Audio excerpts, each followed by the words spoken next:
Saudações, camaradas, tudo bem? Hoje estamos aqui, próximo já ao dia 7 de outubro de 2024, onde completaremos aí 366 dias da revolta, né, da resistência palestina. E eu estava elaborando um texto e resolvi gravar esse vídeo a respeito desse texto. Eu estava lendo recentemente o livro que eu adquiri, chamado A Destruição da Palestina é a Destruição do Planeta. É um livro do Andreas Malm, da editora Elefante, um livro bem curtinho, recomendo vocês aí a leitura.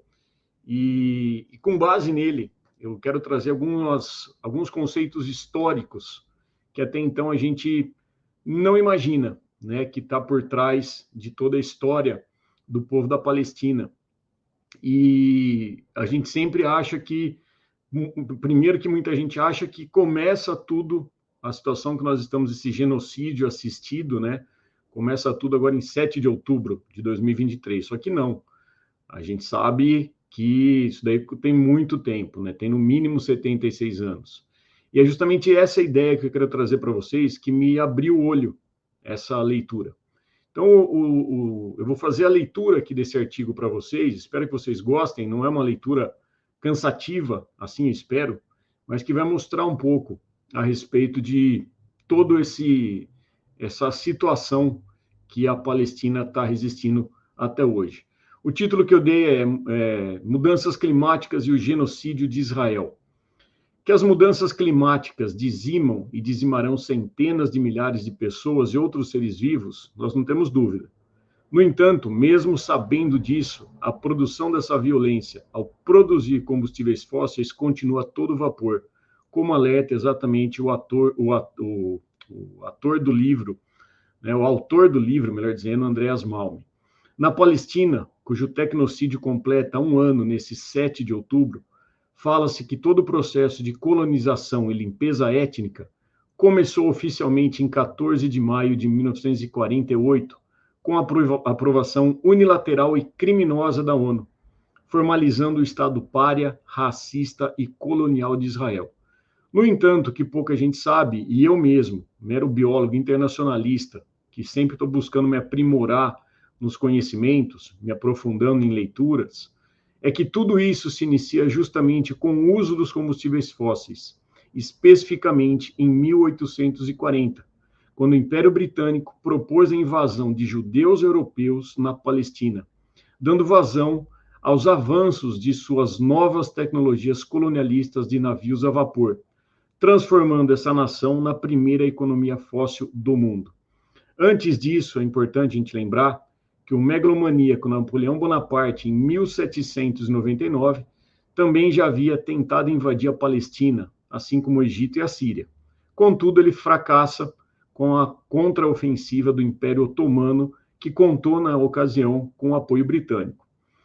Nesse livro, A Destruição da Palestina é a Destruição do Planeta, o autor transcreve um trecho de uma carta do Lord Palmerston para o embaixador em Istambul, Ponsonby, que fala o seguinte: por gentileza, tente fazer o que puder em relação a esses judeus.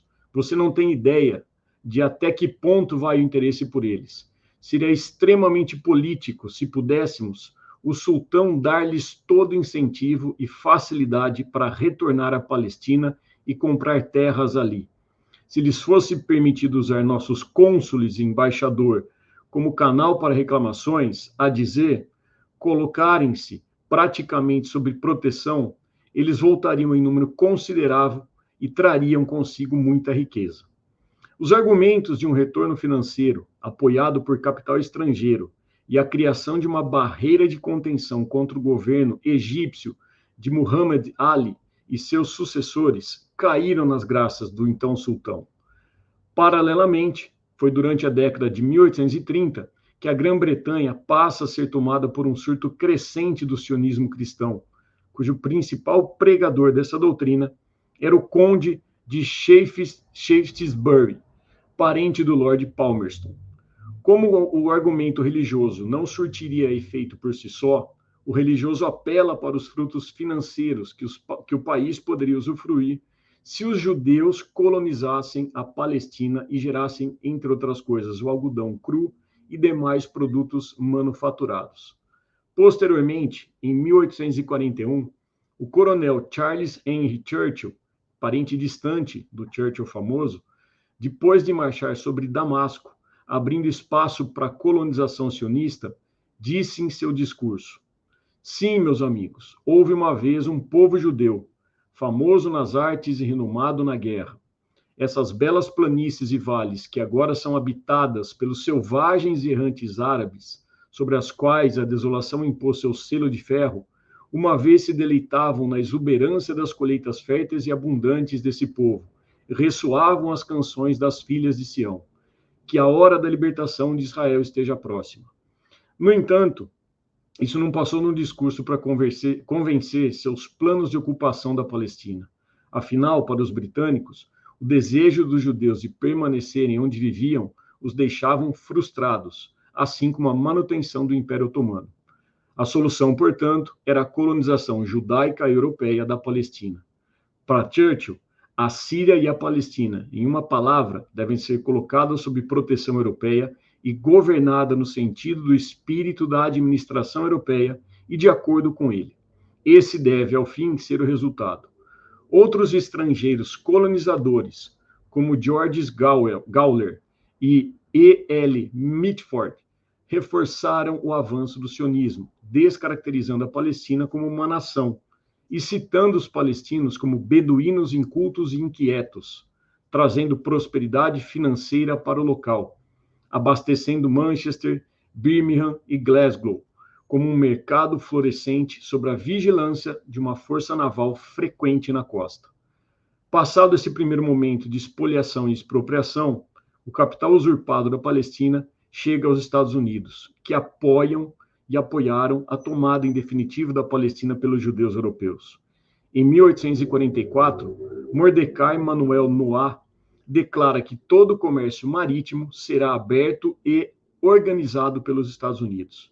E assim foi, logo após a derrota do Império Otomano durante a Primeira Guerra Mundial, de 1914 a 1918, tornando a Palestina um estado administrado pelo mandato britânico, entre 1920 e 1948.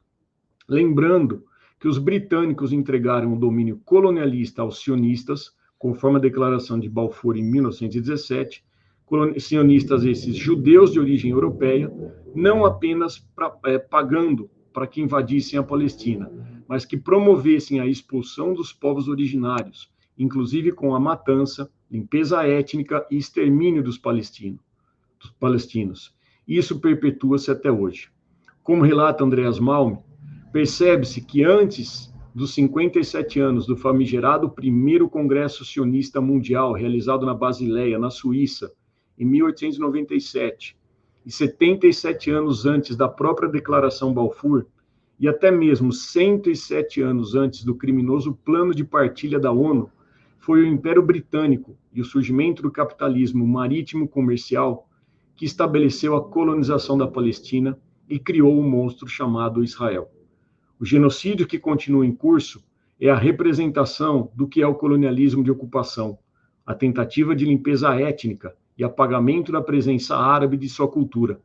Não à toa, em pleno ano de 2023, Isaac Herzog, presidente de Israel, disse: a luta é de todos os estados civilizados e povos contra uma barbárie que não tem lugar no mundo moderno. Hoje, a presença nazi-sionista, amparada pelo braço armado do imperialismo ocidental e que se esconde através de um falso discurso religioso e mitológico, não é mais pela exclusividade do comércio facilitado para a Europa, mas pelos combustíveis fósseis das reservas locais e o controle de rotas de comércio, justamente em um momento em que o mundo se torna multipolar e vê a soberania e domínio do imperialismo estadunidense ruir novamente com a ascensão da Rússia, China e seus aliados dos BRICS+, um caminho sem volta. Mas como os Estados Unidos e seus párias não admitem e não querem perder o posto, desejando manter algo que não se sustenta mais através desse sistema predatório, assassino e degradante do ambiente, resta-lhe apenas a escalada de novos conflitos, abastecendo suas economias bélicas, ainda que custem vidas de milhares de inocentes que lutam pelo direito de existir e pertencerem a uma pátria. Pátria essa chamada Palestina, que desde seu princípio abrigou as mais diferentes etnias e religiões, sempre de forma harmoniosa e humana, antes do surgimento do câncer nazi-sionista. Hoje, 7 de outubro de 2024, faz um ano que a resistência palestina mostrou novamente sua força e revidou todos esses 76 anos de humilhação. O breve relato que coloquei acima prova que a história não é aquela contada pela mídia corporativa. A luta do povo palestino não começou em outubro de 2023, e a tentativa de que sejam dizimados faz parte de um plano colonial, racista e imperialista. O exército mais imoral e covarde do mundo, através de bombas do imperialismo estadunidense e europeu, já dizimou 41.825 mortos, o equivalente a 6% da população de Gaza, e apenas crianças são mais de 17 mil. No entanto, as estimativas dizem ser mais de 160 mil palestinos martirizados. Além desses, já são 96.910 feridos e mais de 11 mil pessoas que sofreram algum tipo de amputação pelas bombas. Os crimes de Israel parecem não ter fim. Cerco total a Gaza, uso de armas químicas, desrespeitos às resoluções das Nações Unidas, ataque indiscriminado em hospitais, escolas, ambulâncias, terrorismo tecnológico com aparelhos explosivos e, mais uma vez, avançando e escalando para outras fronteiras, dando sequência a seu projeto da Eretz Israel, a Grande Israel. Após a ação heróica e legítima do Hamas, garantida tanto pelo artigo 51 da Carta da ONU, quanto pela 4ª Convenção de Genebra, reféns israelenses foram sim capturados e muito bem tratados e zelados pelos guerrilheiros palestinos, conforme eles declararam ao serem trocados, e logo foram silenciados e impedidos de fazer tais declarações que mostravam a humanidade daqueles que Israel quer tratar como terroristas. O que o Estado páreo alega como direito de defesa não é válido, justamente porque é ele o Estado invasor. Os tais 1.200 mortos durante as ações da resistência, hoje já se provou ser um número superestimado e que, na realidade, seriam por volta de 700, 80% dos quais militares e policiais de Israel, e os civis vitimados foram assassinados justamente pelas forças nazi-sionistas que ativaram o protocolo Hannibal, matando os seus. As mentiras de Israel não se sustentam mais. Estão se desfazendo igualmente a falaciosa história dos bebês decapitados e queimados nos fornos. A verdade é que ainda há cerca de 100 reféns sob os cuidados do Hamas, e mesmo com propostas e tentativas de trocas, o governo nazi-fascista de Netanyahu insiste em não negociar, provando que não se importa e nunca se importou com a vida das pessoas, e como já fizeram, matando vários deles durante seus bombardeios.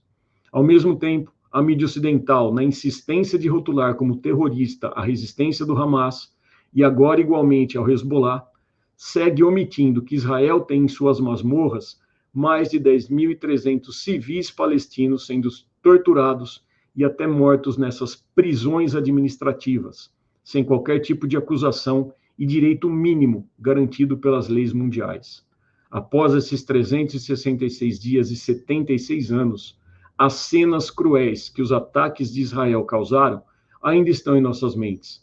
Mas, ao mesmo tempo, temos a certeza de que a Palestina está mais forte e amparada mundialmente, enquanto Israel teve sua máscara derrubada, revelando sua face sórdida e genocida, isolando-se cada vez mais na humanidade. A libertação dos povos oprimidos pelo imperialismo ocidental, assim como a derrota de Israel, é tão certa quanto o fim do capitalismo, agente causador de todos os males do planeta. É apenas uma questão de tempo. Esse é o meu artigo em homenagem, em solidariedade ao povo palestino, em apoio à resistência palestina, à resistência libanesa, a todos os povos oprimidos. A Palestina resiste e vencerá. A Palestina será livre. Pelo fim do Estado nazi-sionista de Israel, pela libertação da Palestina do rio ao mar.